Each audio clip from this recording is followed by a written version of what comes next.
September 15ஆம் தேதி நாங்க வந்து மாபெரும் கூட்டத்த திருச்சியில கூட்ட போறோம்னு துரை வைகோ அவர்கள் சொல்றாரு. பல லட்சக்கணக்கானவங்க பேர் வருவாங்க சார். அப்படியும் ஒரு 1,00,00,000 பேர் வருவாங்க அந்த மாநாட்டுக்கு.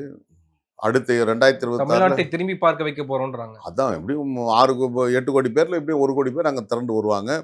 அந்த மாநாட்டுக்கு பின்னால 2026ல தமிழ்நாட்டின் முதலமைச்சராக துரைய கூட வந்தாலும் வந்துருவாரு. சொல்ல முடியாது. அவ்வளோ பெரிய கூட்டத்த கூட்டுவாங்க. அவ்வளோ சக்தி படைத்தவர்கள் அவங்க. நாங்க தானே சார் அவர் தான் பார்த்துருக்கோம். பிரச்சனை உங்களுக்கு இல்லையா? சார் முதல்ல குறைந்தபட்ச தகுதிகள வளர்த்துக்கணும் சார். குறைஞ்சபட்ச தகுதிகள் வளர்த்து அது என்ன அனாவசியமான பேச்சு? தரம் தாழ்ந்து நான் போடலாம். அது என்ன எனக்கு அது என்ன வார்த்தை? நாட்டு மக்கள் பார்க்குறாங்களே.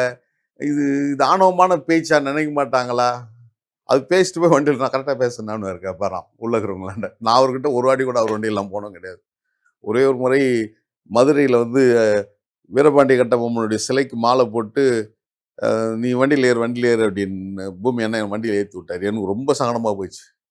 நான் போய் அங்கேருந்து ஒரு கிலோமீட்டர் போய் ஒரு 2 கிலோமீட்டர் போய் அங்கே போய் அடுத்த இடத்துல இறங்குற வரலும் ஒரு இறுக்கம், ஒரு ஒரு மயான அமைதி கடுமையாக இருந்தது உள்ள.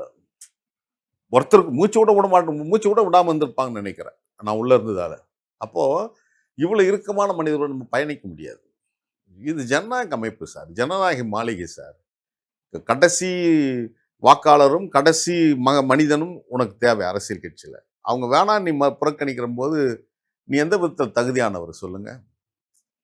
நீ என்ன பெரிய ஆராய்டரா? இல்லை நீ தமிழ் சார்ந்து சிந்திக்கக்கூடிய பெரிய ஆளுமையா? திருக்குறள் பற்றி உனக்கு என்ன புரிதல் இருக்குது? சிலப்பதிகாரம் குறித்து உனக்கு என்ன புரிதல்? தொல்காப்பியம் பற்றி உனக்கு என்ன புரிதல் இருக்குது? இல்லை அகநானூறு புறநானூறு பற்றி உனக்கு என்ன புரிதல் இருக்கிறது? பெரியாரும் பெருமாளும் தான் வேணும்னு நீங்கள் சொல்லிட்டீங்க. அப்போ சிவம் வேணாவா?